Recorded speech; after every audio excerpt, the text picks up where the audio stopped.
Welcome, everyone. We are live. And you know, it's Tuesday. Oh, yes, it is Tuesday. And it's a lovely day. We're talking about fact and feeling. Fact and feeling equals cause and effect. Mm, how so? The fact, which is the thing that you believe to be true, brings about a feeling. Cause and effect. Now, the reason why feelings are important, not to be always confused with emotion, but they're feelings. Emotions are feelings because you feel them. Emotions are things that are felt. Okay? So that's why I put them all there together to say feeling. So you have something that you know to be true, and it is a knowing that you feel. Like if I ask you your name, you're going to tell me what your name is because you know your name. And you have a feeling of certainty of your name. That is cause and effect. Now, the reason why this is important for changing our lives is this. When you have a feeling, if it does not line up with the fact that you hold to be true, it feels kind of weird. You feel unsure, you feel off kilter, you feel pretty much feel uncertain. You're like, I don't know. There's just a feeling that you get. It's just like, I don't know, man, this doesn't sit right with me. The reason it's important is because fact and feeling always line up.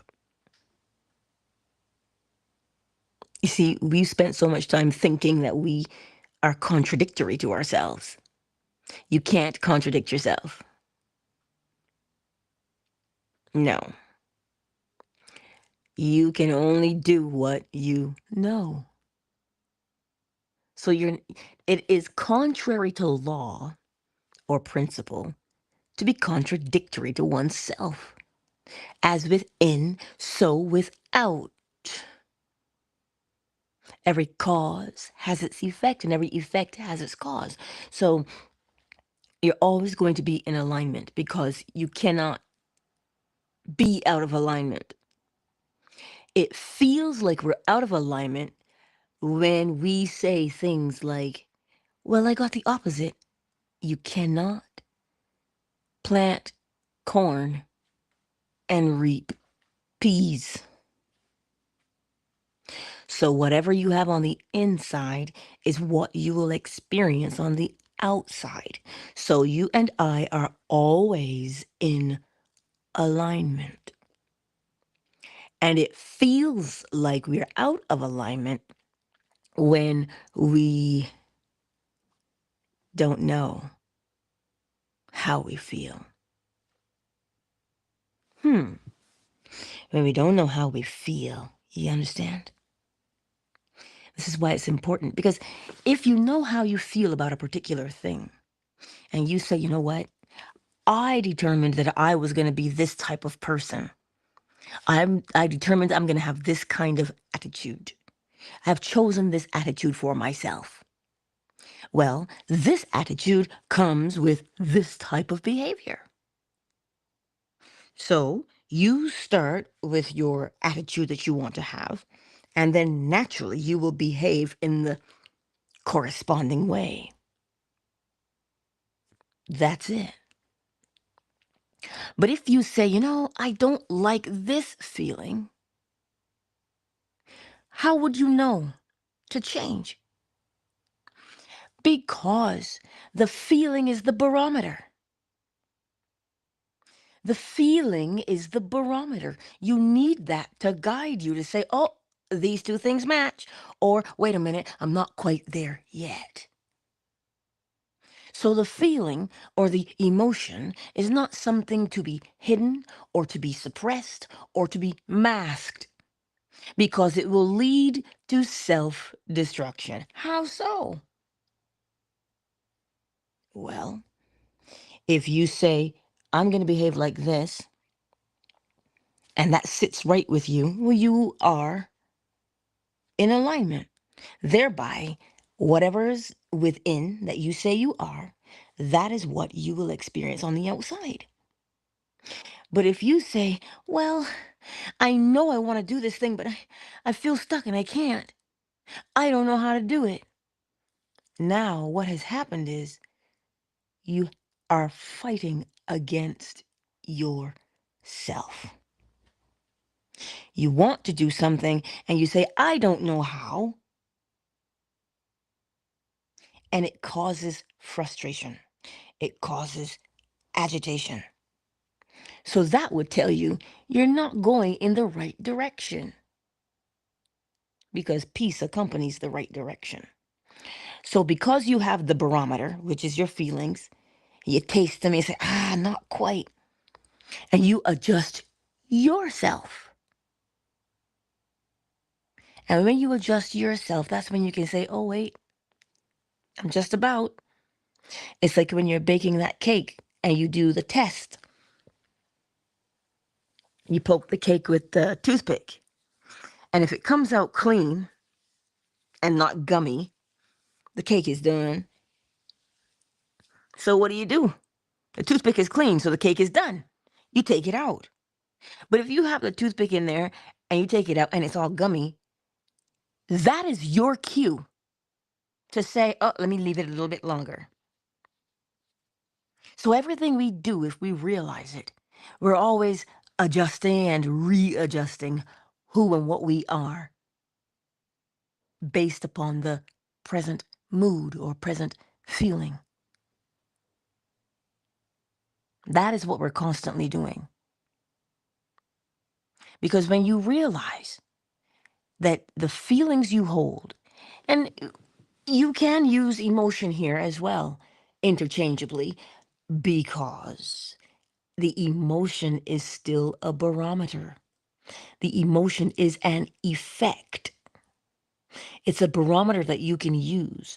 If you say, oh, I feel angry, you can ask yourself, well, why am I angry? Do I want to be angry right now? Is this worth the energy to be angry? And naturally, if you don't want to be angry and you ask yourself that question or those types of questions, you will find that you move from anger into another mood, another emotion, because they're there so that we can use them to guide ourselves towards where we want to be. So the next time you're having a feeling, it is not a feeling that you judge. It is not a feeling that you judge. So if you say you're at work and you're feeling a little bit, man, I really want to change. I want to change an environment. Every time you go to that job, it feels a particular way to you. There's a feeling of dissatisfaction. So you ask yourself the question, is the dissatisfaction with the job? Or is the dissatisfaction within myself? See, if we would take the time to examine the feeling, we'd begin to see perhaps the dissatisfaction may not be with the job. We may be feeling dissatisfied with life altogether. So then you get to dig a little deeper. Well, where am I dissatisfied? What is it that I truly want to be doing? That I feel I can't do it? What? What is that? Well, I really enjoy ... Because every time I do that, I feel so emboldened. I feel so alive when I do that. Now you can do something because you've recognized what dissatisfaction feels like. And you're saying to yourself, wait, is it the job or Is it that I am dissatisfied on the inside, and so dissatisfaction has to show itself on the outside? So what we tend to do is overlook the feeling or judge the feeling or hide the feeling. That's what we tend to do, thereby prolonging our suffering. You know what you want to become. You know what you want to experience. But then there's this thing in the back of your mind and you're fretting about it. Well, I don't know. Well, then you would begin to realize that that feeling is fear. What are you afraid of? Because that's why you're not acting. One does not behave boldly in the face of fear. I'm going to say that to you again. If there's fear on the inside, you will behave in a way that shows you that you are afraid. But if you say, I was afraid, I felt afraid, but I chose to be courageous, I chose to be bold, that means you changed your mood from fear to courage. That's the only way you're going to act courageously, is to feel courageous on the inside. It's just along the lines of people who say, I was sick and tired of being sick and tired. So I just said, no more. They literally had to change their mentality. So when you look at your feelings and you look at the feelings of others, this is an important piece here. When you encounter the feelings and the emotions of others, those feelings and emotions of the other person are telling you how they feel on the inside. So if somebody says to you, oh my God, you're such a loser, I hate you, and that stings you, that hurts you, that's not your hurt. That is a projection of theirs. So if your kids are yelling at you, talking about, Ma, I hate you. You're trying to ruin my life. You know how dramatic teenagers can be. It's not you. That is how they feel on the inside about themselves. They're scared about something that they don't quite know how to express because they've never expressed it before. So it's not a time to say, go to your room. You're grounded. I'm taking away everything. Blah, blah, blah. You leave your phone. Blah, blah. No, that is a time to sit and say, let's talk it out. Because there's something deeper here that perhaps you don't quite know how to express. Don't talk to me. I'm going to my room. I don't want to see you. And they bang the door. Give them a minute. Give them some time. Don't be so quick to punish. Understand what they are feeling. They're telling you something. They're telling you something. They're not being disrespectful to you at that age. They're just telling you something that they don't quite understand just yet. But perhaps if you've had a hard day and you come home and you're a little bit upset, well, then that's going to trigger you. And then both will be yelling at each other. See? This is what happens. But what if it's a husband? What if it's a wife? Same thing applies. What if it's a boyfriend or a girlfriend? Same thing applies. They're saying what they're saying, or they're not saying what they're saying. But always remember, what is coming out of them is a projection of what they presently feel on the inside. It is not your cue to take up offense. Oh, but Angela, I'm supposed to let them be disrespectful? No, you're understanding something. Many of friendship could be saved, if we would understand each other and not be so quick to judge and throw the baby out with the bathwater. Think about that for a moment. When you feel what somebody has said to you, it is not your feeling, it is a projection of theirs, because that's what we are always in a state of doing, projecting outward, because it is how we build our lives from the inside out. It's what we do. So if you take the time to recognize that fact and feeling go together, what you know is what you're going to feel. If we take the time to know that part, we'd be able to look at a situation and discern right away what to do, including for ourselves to say, okay, look, I'm just going to apply this over here because I said I'm a self-respecting woman. Well, a self-respecting woman, that's a cool word, but what does it actually look like? Well, it looked like me doing this. It looked like me doing that. Okay, that is exactly what it would look like. Is that what I'm doing right now, or am I doing the opposite? Hmm? What am I doing? Am I behaving like the type of woman I say I am? No. Well, then, how would that woman behave? And you start to see yourself and you begin to rehearse how you would be behaving as that woman or as that man.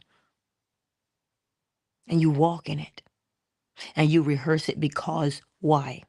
Not because you're faking it till you make it, but because you understand the inevitable outcome of a rehearsal. The inevitable outcome of rehearsal is acting it out. Period. So what is it that you want to act out in the world? Rehearse it inside of your mind's eye. Rehearse it. Don't just look at it. Rehearse it. Do it in your mind's eye. Get in front of the mirror. Get those shoulders up and back and walk into a room in your mind's eye with that attitude and watch how people respond to you in your mind's eye.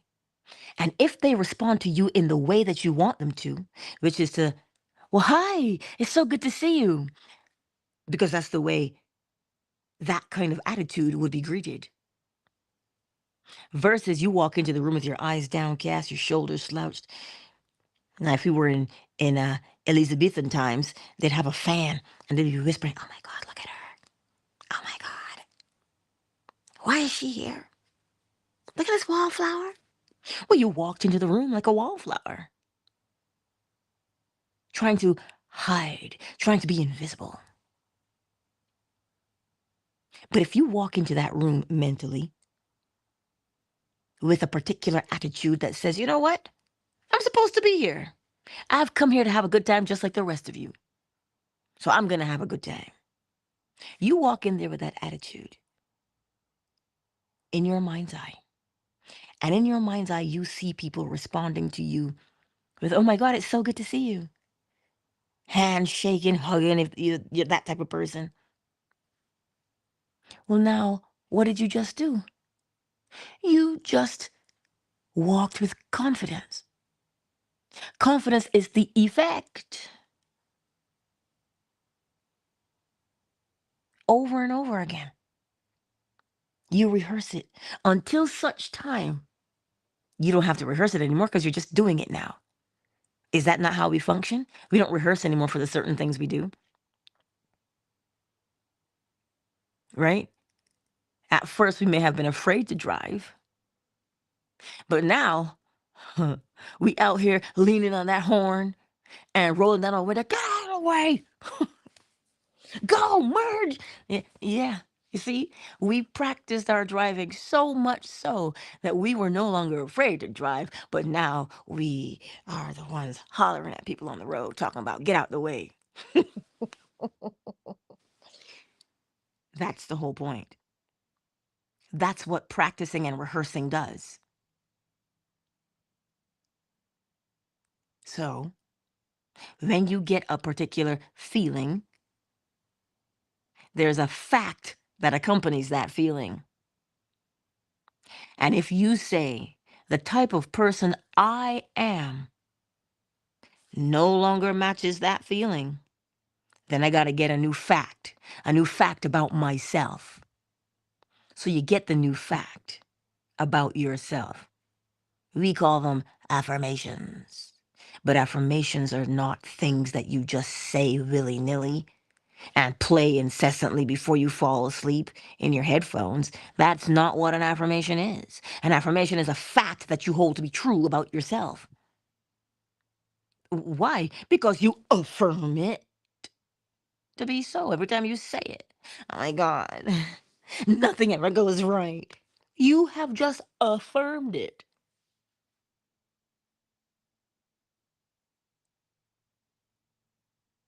That's why if you say, things are always working out for me, but in the back of your mind, you're like, "Ugh, things rarely ever go right."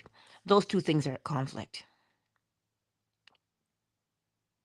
because you don't hold it to be a fact. You hold the other one to be a fact. So, how do you get the thing that you hold? How do you get rid of that so that you can hold the other one? Well, you start with the truth. And the truth is this: what would you be doing naturally? If you know that you're a little bit shy, naturally you'd walk into a room and say, you know what? I might be a little bit shy, but once I get warmed up, what? You can't stop me. That is the truth. That is what you tell yourself. I might start a little bit shy, but once I get warmed up, what? Look out, world. That is what you affirm to be true about yourself. So you start there. And what happens? Well, you start out a little shy when you go into the space, but then you get warmed up and everybody's looking at you like, well, dang, she sure jumped out of that shell. Because it sits right with you. It is what you would be doing naturally. If you would not naturally walk into a room and start hollering and cussing people out, that's out of character for you. That's weird. So you know you wouldn't be doing that. So what would you be doing? There's always something you know that you'd be doing. If I say to you, what you gonna do on Friday night? If you're not a clubber, you'd be like, I'd probably be at home having some popcorn and watching a show. That's what I'd be doing. I'm such a homebody. That is naturally what you'd be doing. Would you be on the phone? Would you be texting somebody? Well, then, if you would be texting somebody, have that text. What would that text say? Well, how would you respond to the text? Naturally. Oh my God, I totally know what you mean, right? Like, do you want to come over? Now look at that, you got company. Because naturally, that's what you would be doing. But if you're like me,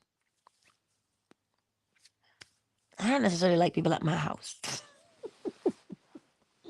I don't, because that's not my personality. When I'm at home, just let me be. When I'm out in the world, we can hoot and holler and cavort all we want. But when I go home, don't call me. That's how it is when I go out with people. Just when I get home, I'm home. Because that's how I would be naturally.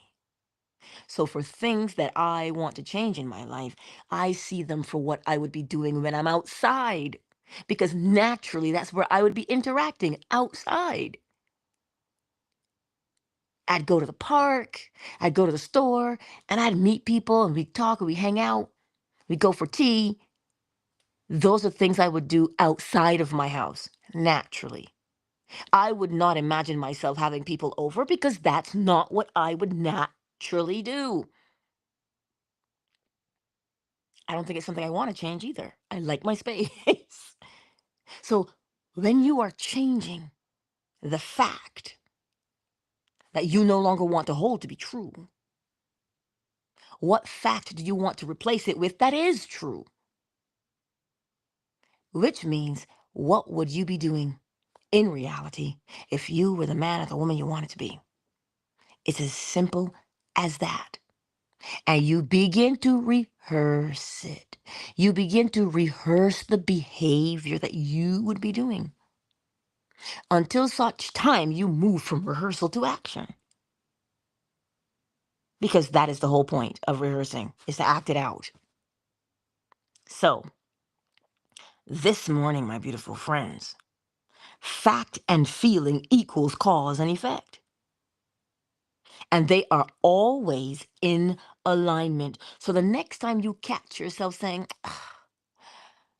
I'm so out of alignment. No. Even the body, if you go to the chiropractor, right? If you are a little bit shorter on one side, the body realigns itself to compensate. How far are you out on that side? Well, this is how far this side has to respond. So you see, we never are out of alignment. We always do what we know. So the body lines itself up to match what that thing is, thereby keeping it in some form of alignment. Is what we do naturally. So if you find that you're saying to yourself, but I'm so stressed out, I'm so stressed out, what are you going to do? Is that what you want to be? What's got you stressed out? So what do you want to be? Mike, come. I don't normally do this because this is a time of encouragement, but it seems like there's a question here. So remember, you're going to be on YouTube and Facebook for your question. So come. And Twitter. If you have a question to ask, if you don't feel comfortable asking it live, pop it in the chat. Right? Oh my God, Elon Musk is in my chat room on Fanbase. I cannot believe I just did that. Bots. But you see what I'm saying? Yesterday I had an encounter. Melly Mel is in the house. I had an encounter yesterday. On my YouTube channel. I don't even know if they're listening or not. I'm not going to call their name. Nope. But this person said to me, they left a comment under my video that says why I do what I do. And they said, they put these emojis in there and said, I do what I do for the money. Right? And I responded back, and they responded back. Long story short, they said to me, oh, just block me. And I said, wait, what? I said, you came here. You can leave. I'm not going to block you. And then they said, you don't care. You don't give 2 cents about how I feel. And I responded with, if I didn't care, I would not be responding to you. I sensed some pain. Sure enough, they opened up enough to tell me what they were really feeling. You see, I could have handled, if I was a different kind of person, I would have handled that a different kind of way. But what I tell you on a daily basis is to constantly seek understanding. It is the light of understanding that helps us. When you understand people,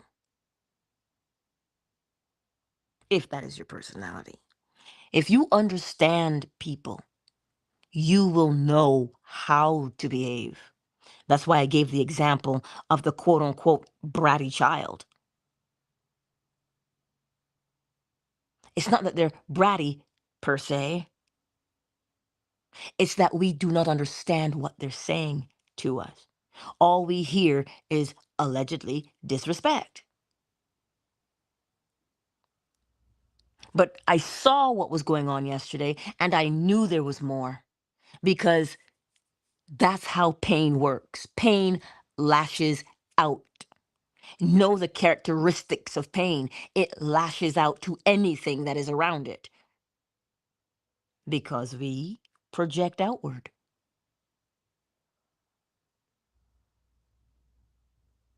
You understand?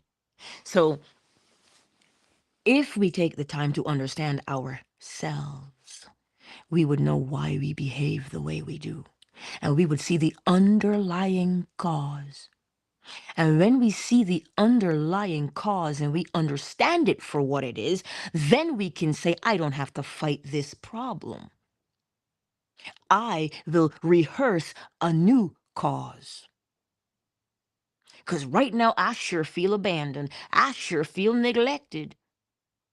And I can see that I've behaved in such a fashion. But you see the light of understanding?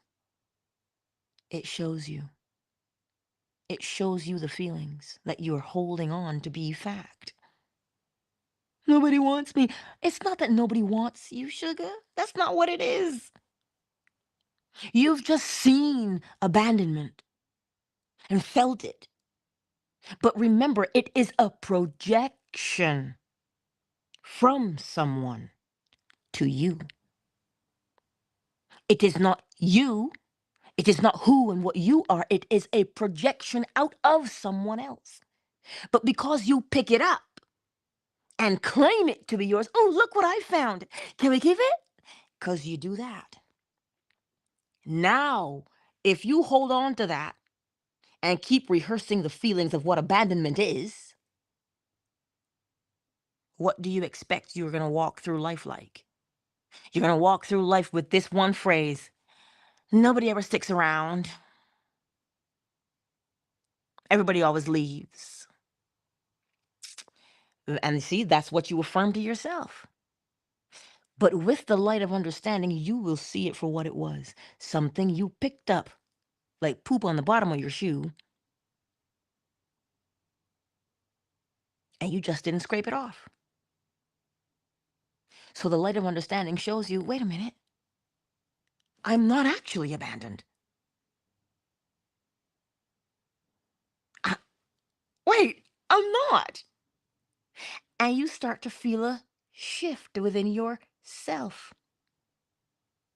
And so now that shift within yourself, remember, we cannot sustain a feeling indefinitely. There is an ebb and there is a flow. But the way to circumvent that is to form a habit around the situation. Because right now, the present habit would be walking from a place of abandonment because it's been practiced. So walk now from the fact that you have accepted that that thing was just a lie. Accept the fact that it was a lie. So now you're walking with acceptance. Well, that was just a lie.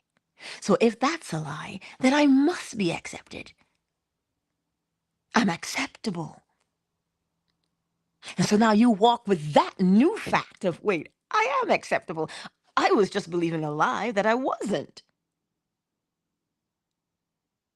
And the more you do that, remember, to form a habit, you do the same thing the same way every time. So if you walk with the acceptance within yourself, of course, some days you're going to drift backwards into, oh my God, nobody wants me. But if you get up and you practice the acceptance more than you go back to the old way, you will see the shift in your world. Because you cannot stay in a mood of unacceptance indefinitely. You just practice the habit of feeling it. So that's why you always go back to it, because it is a habit. So practice the new habit, and that is what you will go towards now. We're just comprised of habits. Watch yourself and you'll see. Just watch yourself and you will see. Watch yourself without judgment. And when you understand what you are doing, That is where your freedom comes. Oh my God, people think I'm so ugly. What? Do they really? Or is that your projection? And if you're projecting it outward, well, then how do you expect people to respond? Well, because every cause has its effect and every effect has its cause. So, what fact are you presently holding to be true about yourself? You don't have to go looking for it. It identifies itself with a simple phrase. Why does this always happen to me? Why do I keep doing the same thing over and over again? That is how it identifies itself. When that phrase comes out of your mouth, and it does, because it is the nature of a habit. The nature of a habit is to show you itself. Just like the nature of pain is to, like a whip, to lash out. So then you see it. That's why I tell you change is easy, because it will show you what needs to be changed. It will show you every single time. You don't have to go through the couch rummaging trying to find it. It's not $10 that you dropped in there. Pay attention to how you speak to yourself, and you will see the fact that you hold to be true. And that fact is the thing that is guiding your very existence. You'll see it. Oh, but I can't survive without this. Wait, what? What have you anchored yourself to that you can't survive without it? Last time I checked, it was oxygen. 30 seconds or less. Of course, if you're one of those underwater divers that I've seen on National Geographic, and they can hold their breath for an extended amount of time, do you wonder why? Because they have practiced. And because they have practiced, the moment they get in the water and they start to submerge themselves, the neurological pathway that diverts oxygen, because they've practiced it for so long and the body responds, well, that's what they do naturally. It looks like they naturally can hold their breath because they've rehearsed and practiced. They did not just get up knowing how to do it, but they've practiced. I don't know how long they've practiced. I do not know what they have to overcome when they first start. But you know, it might be a little easier because it is just part of their culture. Because that's what they do. So they see it and they know that they can do it because it is a part of them.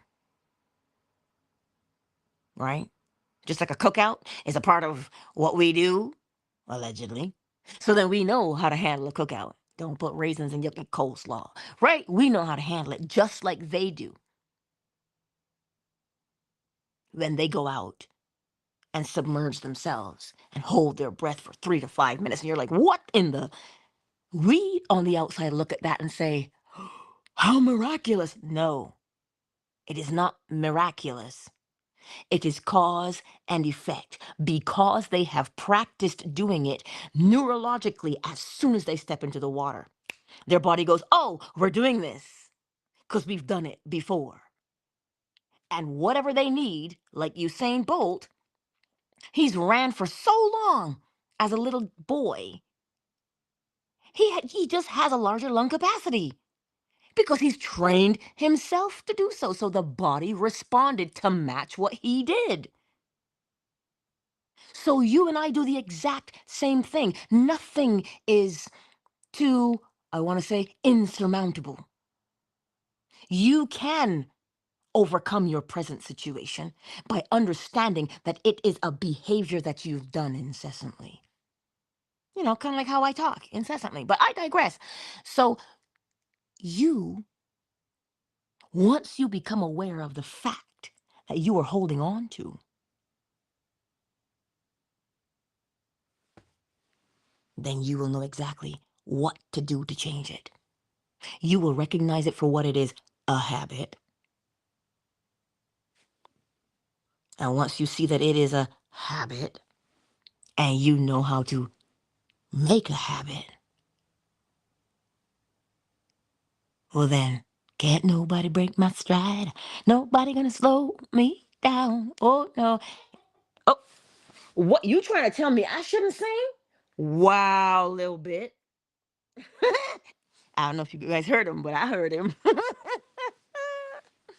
He said it's too early for singing, Mama. But do you comprehend what I'm saying to you?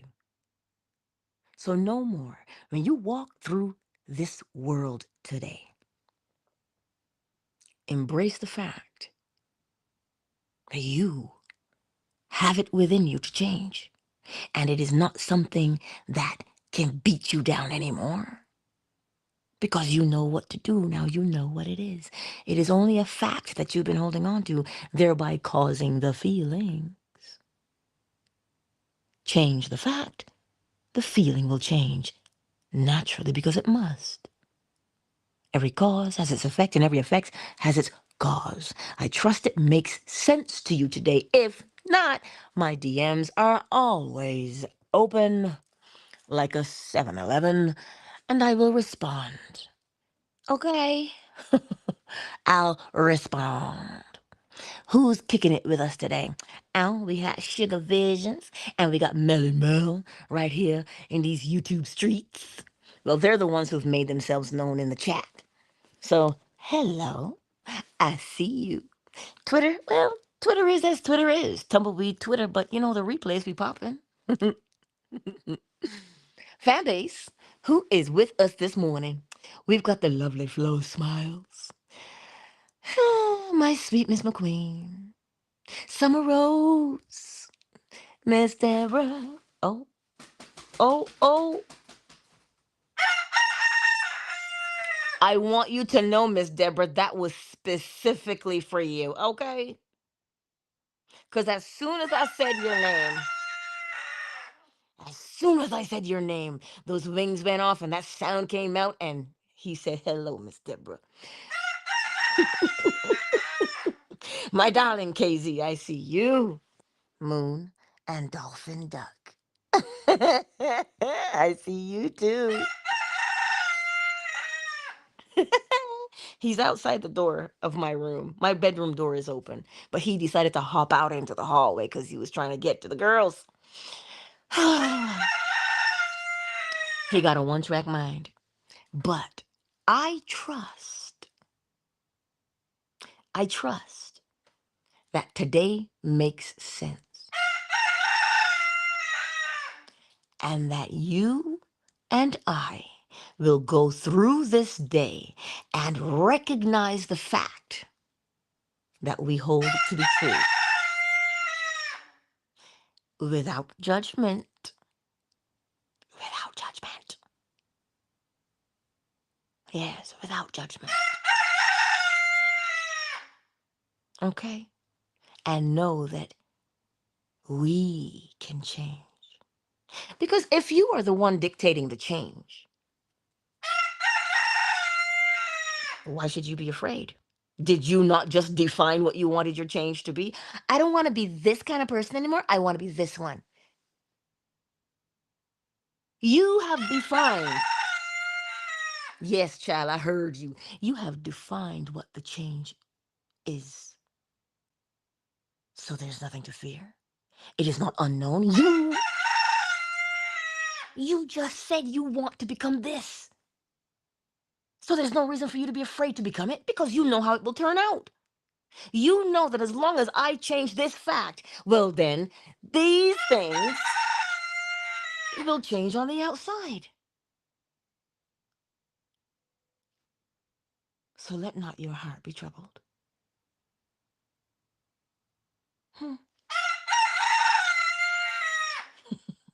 My bedroom window is open. Oh my God. Ah. Do you, boo boo, do you? Anyhow, go forth today.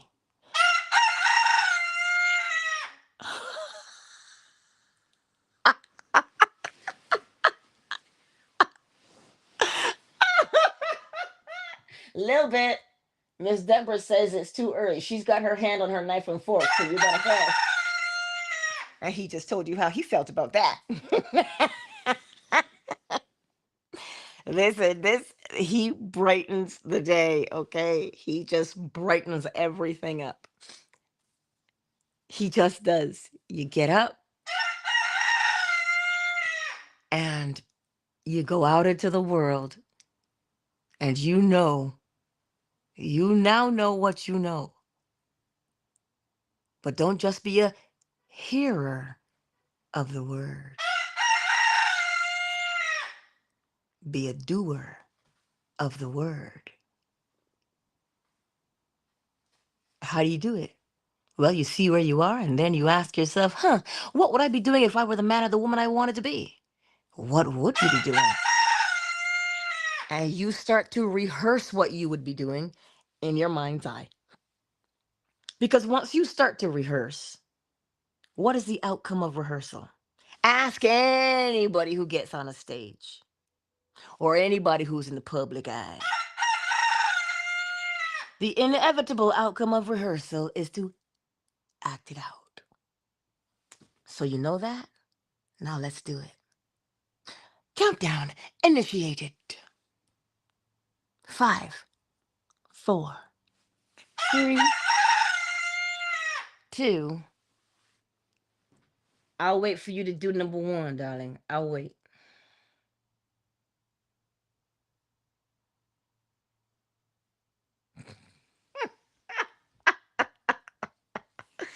He never fails.